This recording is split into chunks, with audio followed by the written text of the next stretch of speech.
नमस्कार दोस्तों, स्वागत है आपका हमारे YouTube चैनल इस्टूमेट पर। दोस्तों, आज हम बात करने वाले हैं मधुमक्खी के बारे में। यह वीडियो एजुकेशनल पर्पज से बहुत ही इंटरेस्टिंग होने वाली है, तो जुड़े रहे हमारे साथ वीडियो के अंत तक। और वीडियो पसंद आए तो लाइक, सब्सक्राइब और शेयर जरूर करें।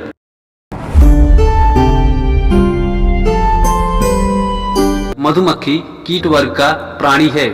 धरती पर मधुमक्खियों की 20,000 से भी ज्यादा प्रजातियां हैं, जिनमें से केवल 5 प्रजातियों की मधुमक्खियां ही शहद बनाती हैं। मधुमक्खी से शहद प्राप्त होता है, जो कि एक अत्यंत पौष्टिक खाद्य पदार्थ है। मधुमक्खियां अपना अपना एक समूह बनाकर जीवन यापन करती हैं। प्रत्येक समूह में एक रानी, कई सोनर और शेष श्रमिक होते हैं। मधुमक्खियां अपने रहने के लिए एक विशेष प्रकार के घर का निर्माण करती हैं, जिसे आम बोलचाल के भाषा में छत्ता कहा जाता है। इनका यह घर या छत्ता मोम से बनता है, जो उनके पेट की ग्रंथियों से ही निकलते हैं। मक्खियों के समूह में 3 श्रेणियां होती हैं: रानी, नर और श्रमिक। हम पहले रानी की बात करते हैं। रानी समूह में अन्य मधुमक्खियों से बड़ी, चमकीली, हिष्ट-पुष्ट होती है। नर मधुमक्खी से मेटिंग प्रोसेस के सिवा अन्यत्र रानी का कोई काम नहीं रहता। और तो और रानी को जीवन भर के लिए रॉयल जेली खाने का सुख भी प्राप्त होता है। एक समूह में रानियों की संख्या केवल एक ही हो सकती है। इससे ज्यादा होने पर वो दोस्ती करने की बजाय आपस में लड़ने लगती हैं, और ये लड़ाई तब तक होगी जब तक उनमें से कोई एक मर न जाए। अब हम बात करते हैं नर मधुमक्खी की। मधुमक्खियों की समूह में दूसरी श्रेणी नर की होती है। समूह में नर मधुमक्खियों की संख्या लगभग 180 से 200 होती है। इनकी संख्या मौसम और प्रजनन के अनुरूप घटती बढ़ती रहती है। प्रजनन काल में जहां इनकी संख्या 200 से 250 तक हो जाती है, जबकि विपरीत परिस्थितियों में इनकी संख्या 0 तक हो जाती है। इनका काम केवल रानी मधुमक्खी के मैथुनी उड़ान के समय उनका गर्भाधान करना होता है। गर्भाधान के लिए यद्यपि कई नर प्रयास करते हैं, जिनमें एक ही सफल हो पाता है। ध्यान देने योग्य बात यह है, जो नर रानी के साथ संबंध स्थापित करता है वह तुरंत मर जाता है। श्रमिक मधुमक्खी।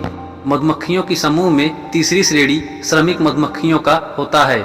कर्मचारी मधुमक्खियां या श्रमिक मधुमक्खियां, जो पूरे छत्ते पर मधुमक्खियों की संख्या की 98% होती हैं। इन्हें कामेरी भी कहा जाता है।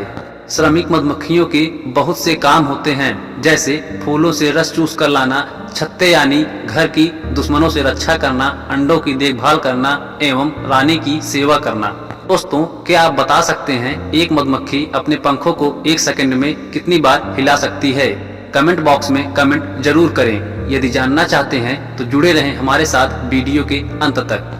अब हम बात करने वाले हैं शहद यानी मधु की, जिसे अंग्रेजी भाषा में हनी कहा जाता है। शहद एक ऐसी चीज है जो कई सालों तक बिना खराब हुए सुरक्षित रह सकता है। इस बात का अंदाजा इससे लगाया जा सकता है कि जब इतिहासकारों को हजारों साल पुराने पिरामिडों से शहद मिला तो वह खाने योग्य था।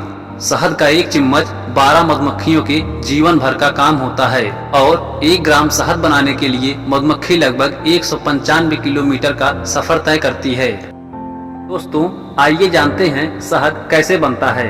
एक जटिल प्रक्रिया के अंतर्गत मधुमक्खियां शहद का निर्माण करती हैं। इसके लिए बहुत सारी मधुमक्खियां जरूरी हैं, क्योंकि कोई एक मधुमक्खी समूह के अन्य सदस्यों के बिना शहद का निर्माण नहीं कर सकती हैं। शहद बनाने के लिए मधुमक्खियां फूलों का रस चूसकर इसे अपने दूसरे विशेष पेट में रखती हैं, जो विशेष रूप से शहद रखने के लिए बना होता है, और उड़कर वापस छत्ते पर आती हैं। छत्ते पर आने के बाद वे इस रस को चबाने वाली मधुमक्खियों को देती हैं। चबाने वाली मधुमक्खियां रस इकट्ठा करती हैं और इसे लगभग 30 मिनट तक चबाती हैं। चबाने के दौरान उनके एंजाइम रस को एक ऐसे पदार्थ में बदलते हैं जिसमें पानी के साथ शहद मिला होता है। चबाने के बाद कर्मचारी मधुमक्खियां उस पदार्थ को मधुकोशों में डाल देती हैं कि वाष्प बनकर उड़ ना पाए, जिससे शहद कम पतला होता है। मधुमक्खियां अपने पंखों से हवा करके पानी के वाष्पीकरण की प्रक्रिया को और तेज कर देती हैं। शहद का उत्पादन समाप्त होने के बाद दूसरी मधुमक्खियां मोम से छत्ते के कोषों को बंद कर देती हैं, ताकि उत्पाद सुरक्षित रहे। दोस्तों, क्या आपने कभी सोचा है कि शहद तरल अवस्था में होने के बाद भी छत्ते से टपकता क्यों नहीं? आइए हम बताते हैं ऐसा क्यों होता है। मधुमक्खियां शहद को छत्ते में एकत्रित करती हैं, जो एक विशेष प्रकार से निर्मित होता है। छत्ते में अनेक छोटे छोटे खटकोड़ी कोशिका के जैसे आकार बने होते हैं, जिन्हें कोशिका कहा जाता है। कोशिकाओं का आकार ऐसा होता है कि दो विरोधी छत्ते की परतें एक दूसरे में घोंसला बनाती हैं और बंद सिरे के प्रत्येक पहलू को विरोधी कोशिकाओं द्वारा साझा किया जाता है। शहद को टपकने से रोकने के लिए कोशिकाओं को क्षैतिज से लगभग 13 एंगल का कोण भी दिया जाता है। दोस्तों, मधुमक्खियों का हमारे जीवन में अप्रत्यक्ष रूप से बहुत ही महत्व होता है। आइए जानते हैं मधुमक्खियों का हमारे जीवन में क्या क्या महत्व होता है। IARI में कुछ फसलों पर परागण संबंधी परीक्षण किए गए। सौंफ में देखा गया कि जिन फूलों का मधुमक्खियों द्वारा परागीकरण होने दिया गया उनमें 85% बीज बने।